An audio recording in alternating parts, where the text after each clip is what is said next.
Good morning students. आज हम example number 6 start कर रहे हैं। प्रूव दैट डिटर्मिनेंट आपको प्रूव करना है जो गिवन है 2a + 1 × 1 - a के होल स्क्वायर के इक्वल। जो भी हमारा गिवन डिटर्मिनेंट 3/3 ऑर्डर का है, हमें इसको प्रूव करना है कि ये 2a + 1 × 1 - a स्क्वायर के इक्वल होगा। तो आप क्या करिए, गिवन डिटर्मिनेंट को डेल्टा लेट कर लीजिए। अब देखो, इसमें आपको मैंने लास्ट लेक्चर में बताया था, ऑपरेशंस कुछ इस तरह लगाने पड़ेंगे कि हमारा जो रिजल्ट हमें चाहिए वो प्रूफ हो जाए। देखिए इन्होंने क्या किया है, R1 रो पे ऑपरेशन लगाया, R1 + R2 + R3। क्यों लगाया ऐसा? क्योंकि हमारे पास देखो प्रूफ में 2 फैक्टर हैं। अब अगर मैं इन तीनों को ऐड कर देती हूँ, या ऐसे आप ऐड कर लीजिए, चाहे आप ऐसे ऐड कर लीजिए, इन्होंने रो वाइज लिए हैं, आप कॉलम वाइज भी ले सकते हो। तो 1 में a और a ऐड करती हूँ तो हमारे पास 1 + 2a बन रहा है। सिमिलरली यहाँ पर भी 1 + 2a और यहाँ पर भी 1 + 2a, और 1 + 2a हमारा एक फैक्टर है, तो अगर वो एक रो में कॉमन आ जाता है, एक कॉलम में कॉमन आ जाता है, तो आप ऑटोमेटिकली उसे बाहर ले सकते हैं। तो इसलिए आपको इस तरह देखना पड़ेगा कि आप क्या ऑपरेशन लगाएं कि आपका जो रिजल्ट है वो प्रूफ हो।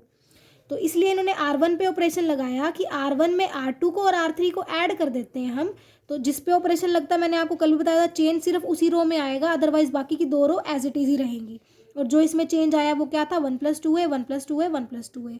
अब 1 + 2a हमारा तीनों ही एलिमेंट जो है फर्स्ट रो से कॉमन आ रहे हैं, तो मैंने 1 + 2a कॉमन ले लिया। तो अंदर मेरा डिटर्मिनेंट क्या बना, ये वाली रो तो 1 1 1 a 1 0 a 1 ही बन गया।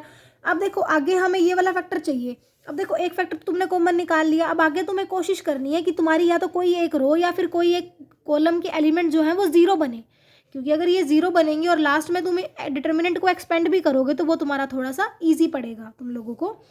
तो इसलिए अभी इन्होंने क्या किया, C2 पे ऑपरेशन लगाया, C2 - C1। क्योंकि देखो जब हम C2 पे ऑपरेशन लगाते हैं, C2 में से C1 माइनस करेंगे तो हमारा ये वाला एलिमेंट 0 बन जाएगा ना, इसलिए। सिमिलरली हम C3 पे भी ऑपरेशन लगा सकते हैं, C3 - C2, तो हमारा ये वाला भी 0 बन जाएगा। तो इन्होंने वही कोशिश करी है कि इनका डिटर्मिनेंट थोड़ा सा ईजी हो जाए, ताकि ये जब एक्सपेंड करें तो वो थोड़ा कैलकुलेशन इनकी टफ ना हो। तो फर्स्ट कॉलम में तो कोई चेंज नहीं, सेकेंड कॉलम में 1 - 1 हमारा 0, 1 में से a माइनस करा 1 - a, और a में से a माइनस करा 0। जब इसमें से इसको माइनस करेंगे तो 0, a में से 1 को माइनस करा, हमारे पास आ गया, C3 में से C1 को माइनस कर रहे हैं, a में से a को माइनस करा 0, और 1 में से a को माइनस करा 1 - a। ठीक, तो हमारे पास डिटर्मिनेंट ये बन गया। उसके बाद अगर हम इसको फर्स्ट रो के अलोंग एक्सपेंड कर देते हैं तो क्या आएगा, जब हम एक्सपेंड करेंगे सबसे पहले हम फर्स्ट एलिमेंट लिखेंगे, और फिर जो एलिमेंट जिस रो में है ये वाला और जिस कॉलम में उसको छोड़ देंगे, और बचे हुए जो 2/2 की हमारे पास डिटर्मिनेंट बच गई है, इसको सोल्व कर लेंगे क्रॉस मल्टीप्लाई करके। 1 - a को 1 - a से मल्टीप्लाई करेंगे तो क्या आ गया, 1 - a × 1 - a, मतलब 1 - a का होल स्क्वायर। ठीक है, और जब इधर करेंगे तो ये 0 ही हो गया, तो ये तो 1 - a का होल स्क्वायर ही हमारे पास आ गया।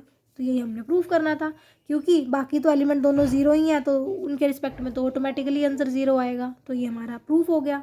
ठीक है, अब नेक्स्ट देखिए, एग्जाम्पल नंबर 7 है हमारे पास।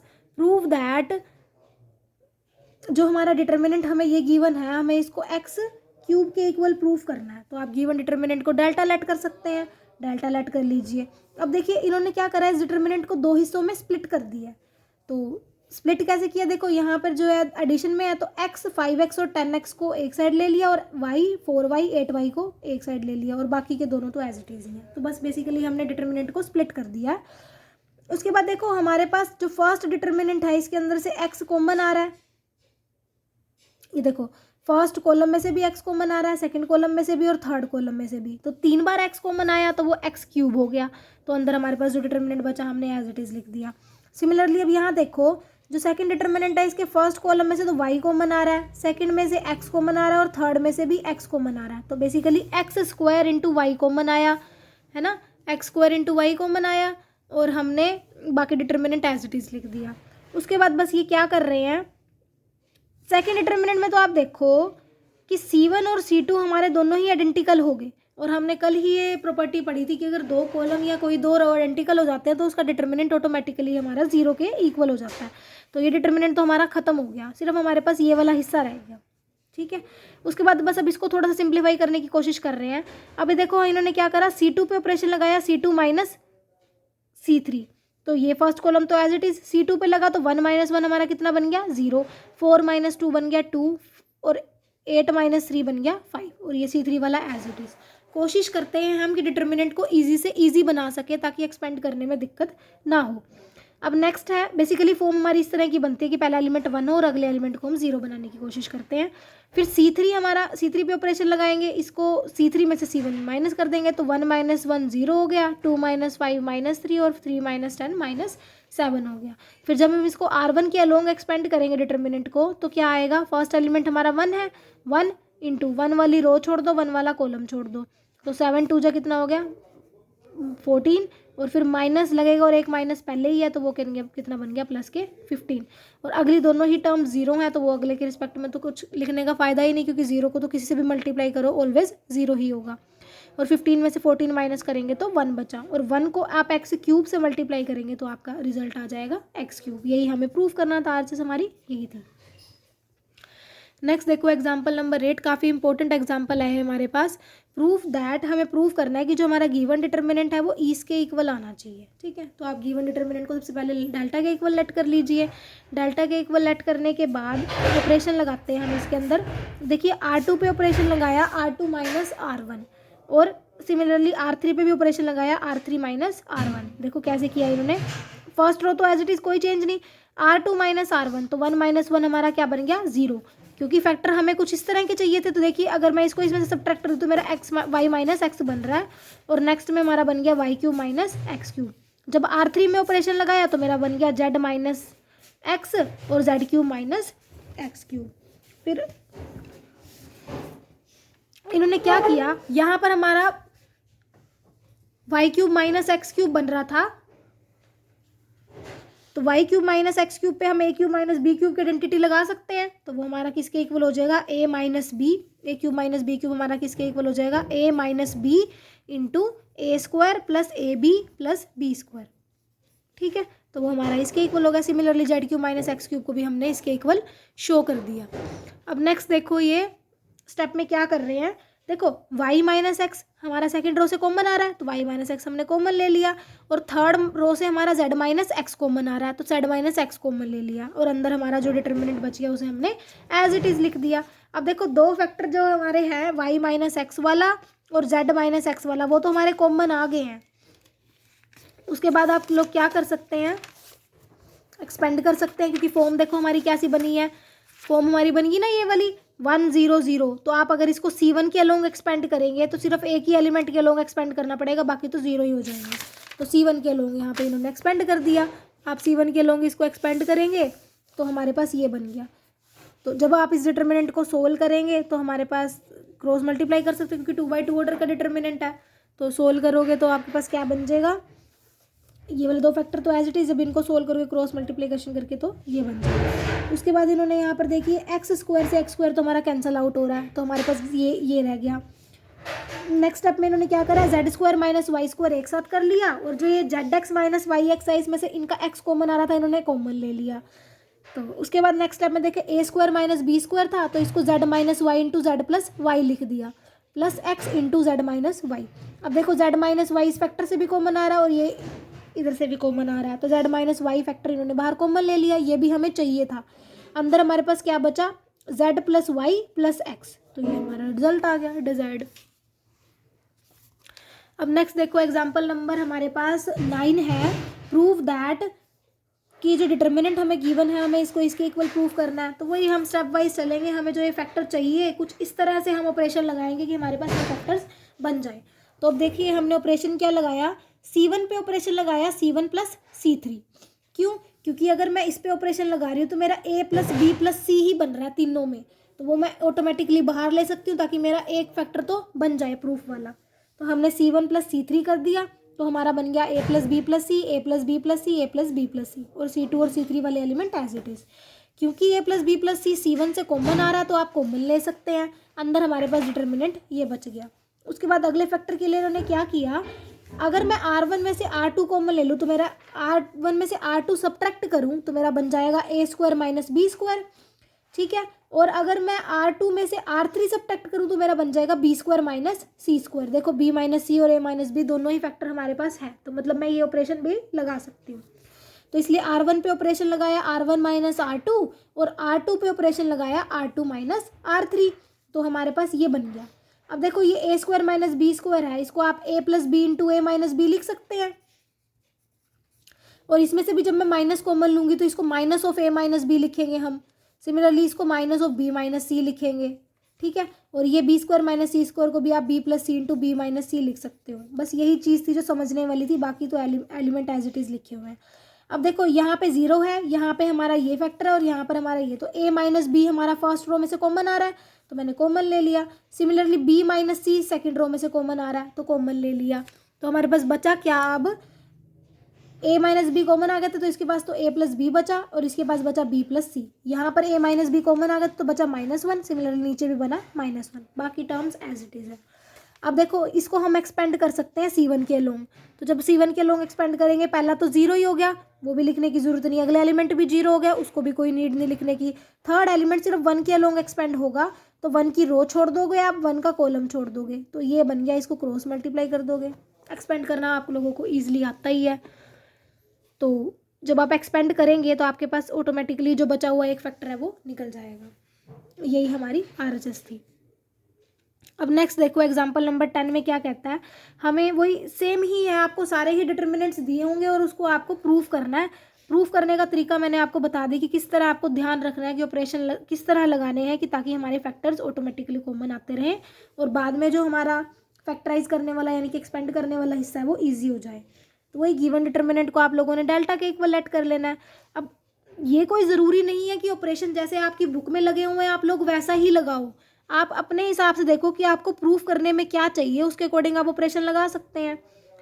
तो अब देखिए यहाँ पर C2 पे ऑपरेशन लगाया इन्होंने C2 माइनस C1, तो फर्स्ट तो एज इट इज़, और C3 पे ऑपरेशन लगाया C3 माइनस C1, तो इससे हमारा ऑटोमेटिकली ये वाला तो हिस्सा 0 ही बन जाएंगे, 2 एलिमेंट। तो हमारे पास डिटर्मिनेंट ये आ गया ऑपरेशन लगाने के बाद। उसके बाद इन्होंने क्या किया, R1 के अलोंग एक्सपेंड कर दिया, तो R1 के अलोंग एक्सपेंड करा तो ये वाली रो छोड़ी, ये वाला कॉलम छोड़ा, हमारे पास ये वाला डिटर्मिनेंट रह गया 2/2 ऑर्डर का।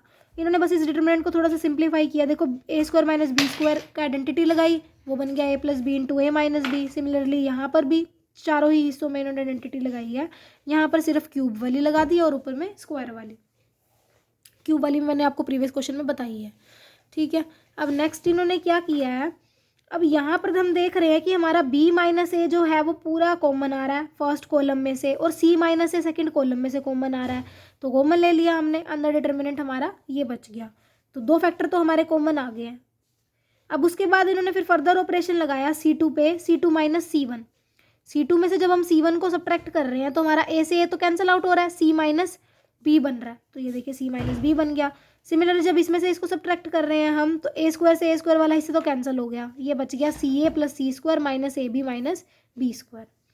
उसके बाद इन्होंने क्या किया है, देखिए C square minus B square था तो a square minus B square की आइडेंटिटी लगी तो वो बन गया C plus B into C minus B, और इन दोनों टर्म्स में से a कॉमन आता तो a कॉमन ले लिया। अब यहाँ सेकंड कॉलम में से फिर हमारा C माइनस बी कॉमन आ गया, तो C माइनस कॉमन जो हमें चाहिए था वही आ गया कॉमन। उसके बाद इन्होंने क्या किया, अब जो ये डिटर्मिनेंट हमारा बच गया इसको एक्सपेंड कर दिया, एक्सपेंड करके हमारे पास बचा हुआ फैक्टर भी आ गया, तो यही हमें प्रूफ करना था। क्वेश्चन नंबर 11 देखिए, अब जो 11 में आपका गिवन डिटर्मिनेंट है उसको आपको प्रूफ करना है 2 इंटू ए प्लस बी प्लस सी के होल स्क्वायर के इक्वल। इंपॉर्टेंट क्वेश्चन है ये, तो गिवन डिटर्मिनेंट को आप डेल्टा के इक्वल लेट कर लीजिए। तो इन्होंने क्या किया, अब हमें क्या चाहिए, A plus B plus C factor चाहिए, तो वो कैसे मिलेगा, देखो यहाँ पर ए प्लस बी प्लस 2c है और यहाँ a है यहाँ b है, जब मैं इन तीनों को ऐड कर दूँ मतलब मैं C1 पे ऑपरेशन लगाऊँ C1 plus C2 plus C3, तो मेरा क्या बनेगा a plus B plus 2c plus a प्लस b, तो वो बन गया 2a plus 2b plus 2c। जब मैं इसमें से 2 कॉमन ले रही हूँ तो मेरा बच रहा है a प्लस बी प्लस सी, तो आ रहा है ना ये फैक्टर कॉमन। सिमिलरली जब मैं इन तीनों को ऐड कर रही हूँ तो बनेगा 2b plus 2c plus 2a, वही a plus B plus C common आएगा 2 लेके। तो यहाँ से मैं ऑब्जर्व कर रही हूँ कि मेरा जब इस तरह का ऑपरेशन लग रहा है तो a प्लस बी प्लस सी किसी एक कॉलम में से कॉमन आ रहा है, तो हमने ये ऑपरेशन लगाने के बाद 2 इंटू ए plus B plus C common ले लिया। कॉमन लेने के बाद हमारे पास डिटर्मिनेंट ये बच गया। उसके बाद देखो सेकंड रो में फर्दर आप देख रहे होगे ए plus B plus C common आ रहा है और थर्ड रो में भी ए plus B plus C common आ रहा है, तो वो भी आप कॉमन ले लो। तो ए प्लस बी प्लस सी पहले था, 2 और कॉमन आया तो क्यूब बन गया। अंदर हमारा डिटर्मिनेंट ये रह गया। इसको जब हम C1 के लोग एक्सपेंड करेंगे तो ये वाली रो और ये वाला कॉलम छूटेगा, 1 इंटू ये बन गया 1 माइनस 0, तो 1 ही रह गया। तो इसलिए हमने यही प्रूव करना था और यही आ गया, क्योंकि गिवन फैक्टर को 1 से मल्टीप्लाई करने पे तो वही फैक्टर आएगा। क्वेश्चन नंबर 12 देखो, using the properties of determinants. आपको डिटर्मिनेंट्स की प्रॉपर्टीज़ का यूज़ करना है और गिवन डिटर्मिनेंट को सोल्व करना है। तो गिवन डिटर्मिनेंट को डेल्टा के इक्वल लेट कर लिया। देखिए इन्होंने फर्स्ट ऑपरेशन लगाया है C1 पे, C1 plus C2 plus C3, क्योंकि देख रहे थे हम जब हम इनको ऐड कर रहे हैं तो हमारा बन रहा है A plus X plus Y plus Z, यहाँ पर भी A plus X plus Y plus Z और यहाँ पर भी A plus X plus Y plus Z. ये फैक्टर हम इजीली कॉमन ले सकते हैं C1 में से, तो मैंने कॉमन ले लिया, अंदर मेरे पास ये बच गया। अब देखो इसमें हम ऑपरेशन लगा सकते हैं। जब हम R2 पे ऑपरेशन लगाएंगे R2 माइनस R1, तो y से y कैंसिल आउट हो जाएगा और 1 माइनस 1 0 हो जाएगा। सिमिलरली हम R3 माइनस R1 भी कर सकते हैं, तो वो भी हमारा थोड़ा डिटर्मिनेंट सिंप्लीफाई हो जाएगा। देखो इन्होंने यही ऑपरेशन लगाए हुए हैं, R2 पे ऑपरेशन लगाया R2 माइनस R1 और R3 पे ऑपरेशन लगाया R3 माइनस R1, तो गिवन डिटर्मिनेंट हमारा ये बन गया। उसके बाद ये वाला फैक्टर तो एज इट इज़, इसको एक्सपेंड कर दो आप।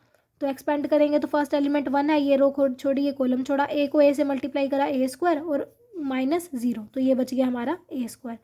और C1 के लोग एक्सपेंड कर रहे हैं तो अगले तो दोनों ही टर्म्स 0 हैं, तो हमारे पास बच गया A स्क्वायर इंटू ये वाला सारा फैक्टर। यही हमारी इवैल्यूएशन होगी।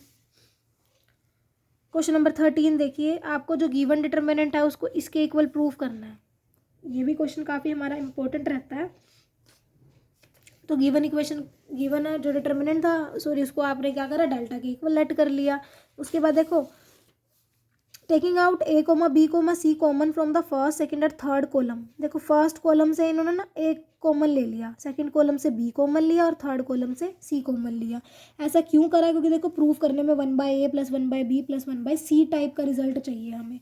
तो जैसे ही मैं इसमें से 1 कॉमन लेती हूँ तो यहाँ बना 1/A प्लस 1, यहाँ बना 1/A और यहाँ बना 1/A। सिमिलरली यहाँ बना 1/B, यहाँ बना 1/B प्लस 1, यहाँ बना 1/B। सिमिलरली C वाला। अब देखो फर्स्ट रो कॉलम में से 1/A कॉमन आ रहा है, या कॉमन आप बाद में ले लेना, पहले आप एक काम करो, C1 पे ऑपरेशन लगाओ, C1 plus C2 plus C3, सीधा ही एडिशन वाला हिस्सा कॉमन ले लेंगे हम, क्योंकि अलग अलग भी तो लेंगे ना, तो इससे बढ़िया हमें तो एडिशन चाहिए, तो सीधा ही एडिशन वाला इस हिस्सा कॉमन ले लेते हैं। तीनों को ऐड करा तो बना 1 plus 1/A plus 1/B plus 1/C, नीचे में भी यही बनेगा, और ये वाले कॉलम्स तो एज इट इज़। तो ये सारा ही हिस्सा कॉलम 1 में से कॉमन ले लो आप बाहर, तो 1 plus 1/A plus 1/B plus 1/C। अंदर हमारे पास डिटर्मिनेंट ये बच गया। अब नेक्स्ट इन्होंने क्या किया, थोड़ा सा इसको सिंप्लीफाई और कर लेते हैं। जब हम R2 पे ऑपरेशन लगाएंगे R2 माइनस R1, तो ये एलिमेंट तो 0 हो जाएगा। सिमिलरली ये भी कैंसिल आउट हो जाएगा, सिर्फ 1 बचेगा और ये भी हमारा कैंसिल आउट होके 0। और R3 पे ऑपरेशन लगाते हैं R3 माइनस R1, तो 1 माइनस 1 0, 1/B माइनस 1/B 0, और ये 1/C से 1/C कैंसिल आउट हो गया, 1 बचा। अब ये फैक्टर तो हमारा एज इट इज़ रहता है, इसको आप एक्सपेंड कर दो, तो 1 मल्टीप्लाई 1 माइनस 0 मल्टीप्लाई 0 0, तो ये हमारा 1 बन गया। तो ये हमारा इस फैक्टर को जब मैंने 1 से मल्टीप्लाई करा तो यही फैक्टर आ गया, और यही हमारी क्या थी, RHS थी।